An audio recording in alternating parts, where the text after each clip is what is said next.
Hey everybody, I'm Mike, aka USAFA Dad. Yeah, there we go. I created this channel to help current and prospective military academy cadets, particularly the parents and the family members, through the maze of information surrounding all things related to becoming a cadet. This is my own experience. I'm not claiming endorsement, but Department of Defense, or in my specific case, the Air Force or the Air Force Academy. This is everything that I've learned over the past several years, getting my son to the academy, and now that he's in the basic for the class of 2027. I know someone out there is going to feel the need to comment that I'm wrong. Their kid's experience was different. They know better than me. Yes, there are outlying cases, but we need to go with what the general experience is for most people that they're going to run into.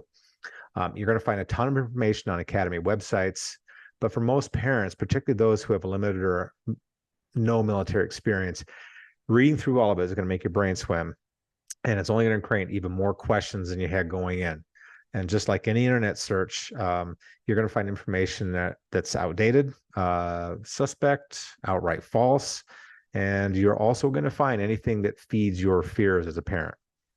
Some of what we'll cover pertains to most of the 5 academies that exist. We've got the U.S. Air Force Academy, the USAFA. We have the United States Military Academy, West Point, Naval Academy, and 2 other academies that people don't have as much exposure to, the Coast Guard and Merchant Marines, also outstanding programs that people need to take a look at. A lot of the content we'll go over with my experience as a parent of a now USAFA cadet. He's just finishing up basic training and will be going through the acceptance program here in another week. I'll do my best to point out things that apply across the board when it seems pertinent. Now you're here because someone has shown an interest in knowing more about the military, primarily becoming a cadet, leading to a commission as an officer in the military.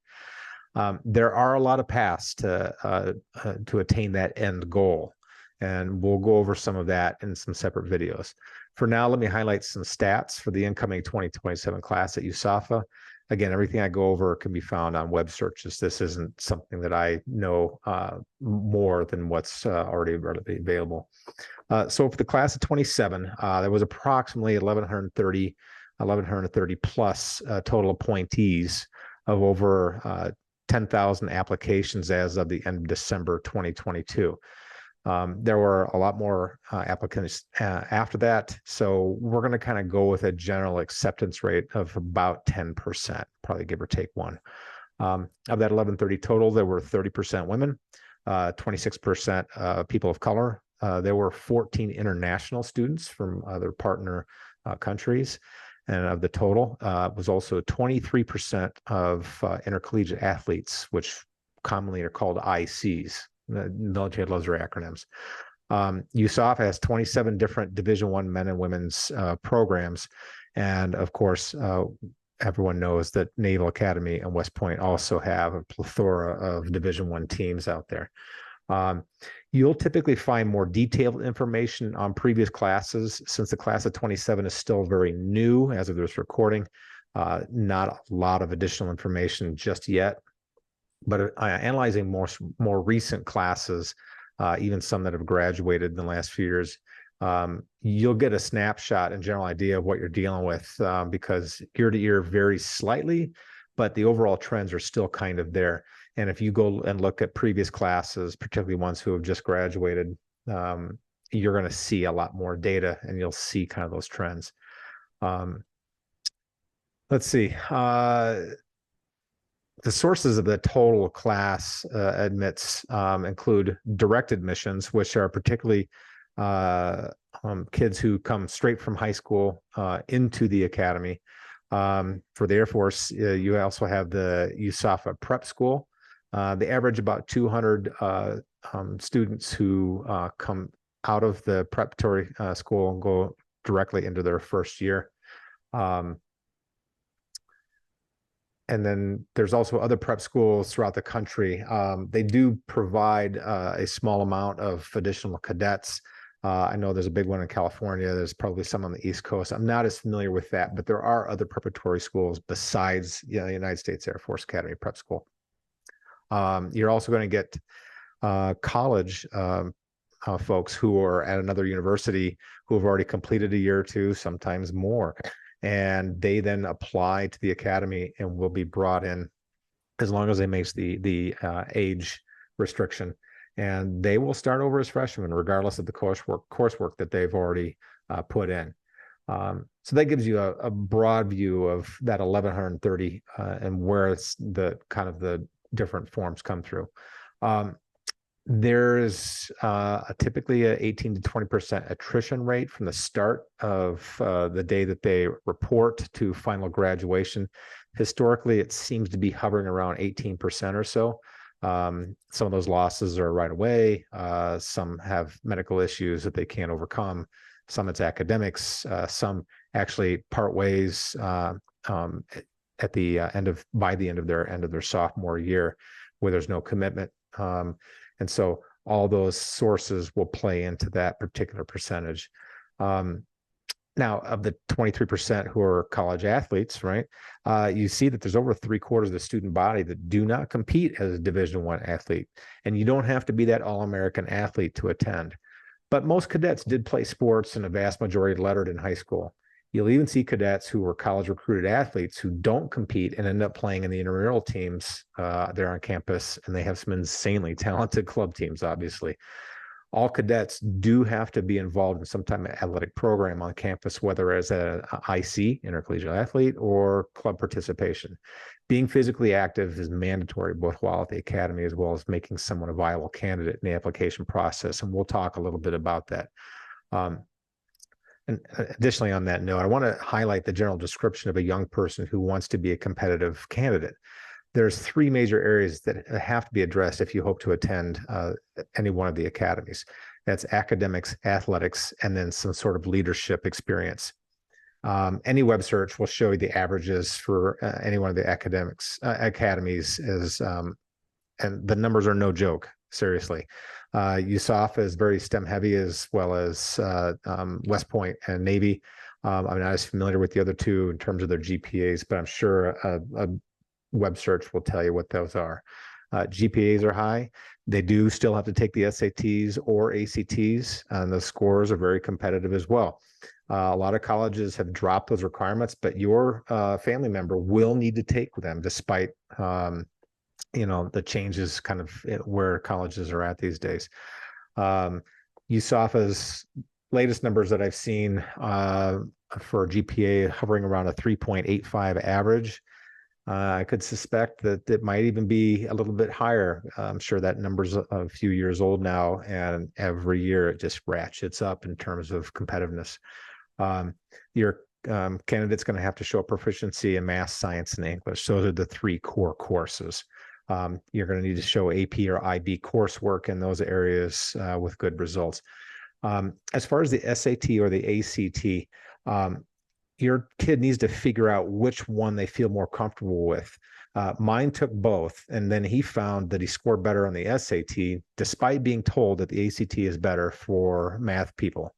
The one nice thing at USAFA, and I also suspect West Point and Naval Academy, because we did have applications in there as well, is that those institutions will super score your tests, meaning you can take them as many times as you want, and the academy will take and record their highest number in the different components. You've got a math number, and then in English, you have an overall number, and then it's usually a couple of subsets. And then, and every time you take the SAT or ACT, you're going to get those subset scores, and those will all plug into the admissions departments, and they'll keep track of what those are. So if your kid, crushes the math section but doesn't do enough really in the English section to be able to do it, they can just focus on that at the next test and not worry about what they score in math.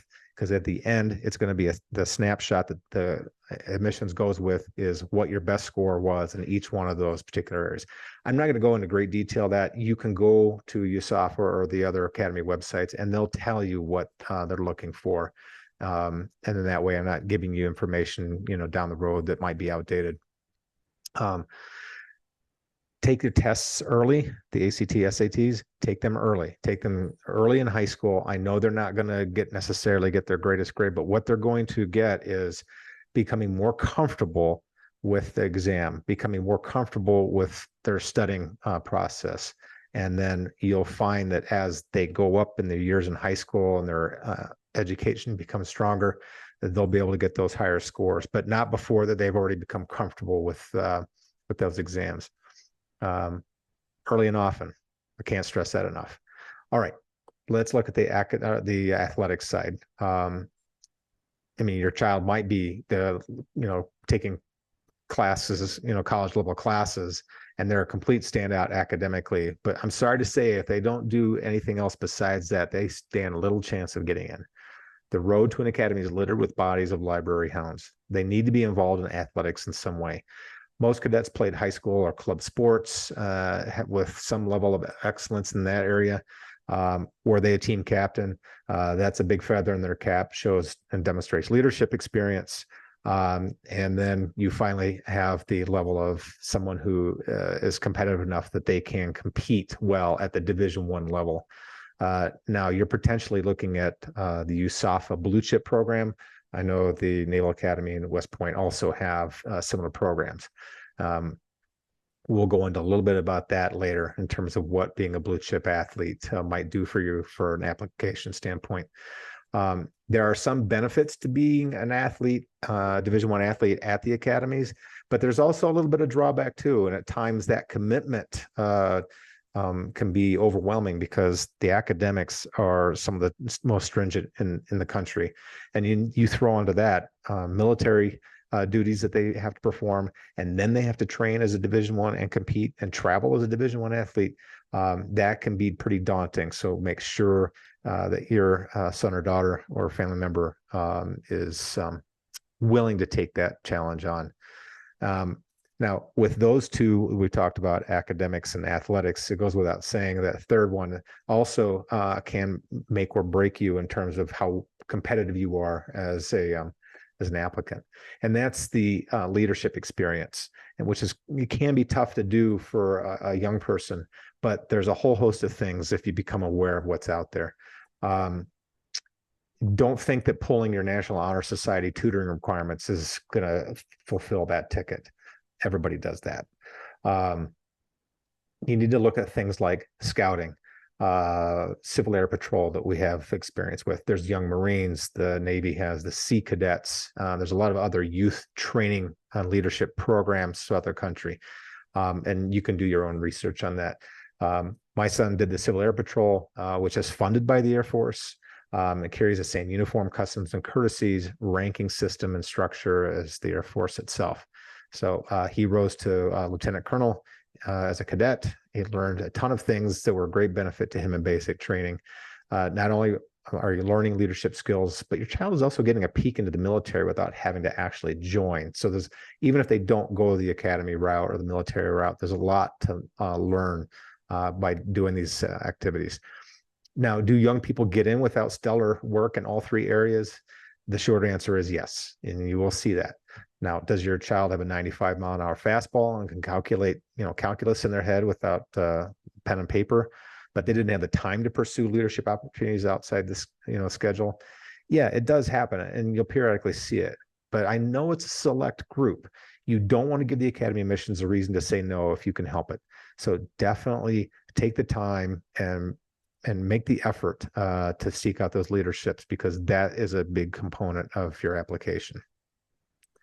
All right. Amazing grades and all that outside the activity is like, dang, there's no time for them to be a kid, or we're traveling every single day to do this and all these after school activities. And when can they be a kid? So, how do we manage that? And the short answer is, this is a commitment. If you want to go to an academy, you have to commit to it. And there are sacrifices. There's only 24 hours in the day. You have to decide if that's something that both your loved one as well as the family is ready to commit to, because it is, it's not a 6-month thing. This could be years of dedication. So this has to be a choice made before you decide to, maybe you don't want to go at this half gas. This is a full-on thing. So make sure that you are ready to commit, both as a family and as a child, that this is the route you want to go. Not only that, but you are actually showing the academy that you have the ability to handle the workload, high level academics, high stress, situations there, able to maintain a high level of success in your standardized test scores, athletics to at least a strong degree, leadership, all those things. And you're doing this day in and day out. You're showing the academy that you have the commitment and you have the ability to do that, because that is the life at the academy. I mean, I can't stress enough that whatever you're doing in high school, no matter what level of workload you're taking, is not what it's going to be. It's less than what it's going to be at the academy. But you're proving to the academy and admissions that you're able to, at that age that you're at, you're able to handle that. And that's a strong indicator of somebody who can be a successful graduate from that program. My last bit of advice is this: don't delay work. Statistics show that those who complete the pre-candidate questionnaires or on the Academy websites early, and if they like what they see and advance your young superstar to candidate status, those early applications completions have a higher acceptance rate. As slots fill up, the number of openings drop over their senior year, making it tougher and tougher. The sooner you get everything complete and complete your packages, the better. And we're going to go over more about applications and the packages in a different video, because that's a whole separate discussion. But just get everything done when it opens up. Don't wait. Don't put it off, because you're dropping your odds as time goes. Now, what if your freshman year wasn't great? Or what if the sophomore slump really hit your kid hard and they didn't get the results that they wanted to get, particularly in the academic side of things? It's not the end of the world, okay? On the one flip side, there are other avenues to becoming an officer in the military. What if your child decides they really want to make it in the academy and they're starting out kind of stuck in first gear? Then they really need to dedicate themselves by proving that they have what it takes. You can't be lip service. It can't be tomorrow. It can't be any of that. It's got to be full on. If you've got to overcome some maybe grade issues early on or some other personal things, it can be done. You're just going to have to dedicate it and be able to show it both on paper and in your interviews that this is truly what you want. The admissions departments love a good rising from the ashes story, just like anybody else. So it has to be full on dedication if we're kind of starting out a slump. One of the final things I want to say is, no matter what, parents and family are a key component to a child's success in getting in. There's driving them to practice, holding them accountable for grades, missing free weekends due to scouting or some of the leadership activities, a lot of drive-through dinners at night. It is daunting, and it does have some disruption. But if you make that the norm, if the family buys into this process, and that's just what you do to get it done, I think you're going to see a lot of success for your young son or daughter. And just like your loved ones need family to succeed to get into the academy, so do they need to lean on their fellow cadets to successfully graduate from the academy. No one makes it in or makes it out without really needing to rely on each other. And that's by design. That is something that they will stress from day one that they show up at the academy for boot camp, that there's no way that you're going to get through this alone. It is a team event. It is a team effort. And the life of an officer is one big team. And so this is by design. And the sooner you buy into that, the more success that your child's going to find. Everything that I've gone over is just a drop in the bucket. It truly is. I'm going to cover a lot more topics and dive a lot deeper in the process, preparing to become a valuable candidate, the application process, and giving you a peek into what's in store for your loved one if they get that golden ticket. If this information was valuable to you and you want to see more content, please like and subscribe to the channel. And it's going to help me out to put more videos together to help more families out. No information is ever shared. None's going to be gathered. You're not going to be getting emails for things or marketing information. Strictly just to allow me to build the subscription level so that we can help fund part of what we're trying to accomplish here. Hope everybody has a great day, and I look forward to seeing you guys soon. Take care.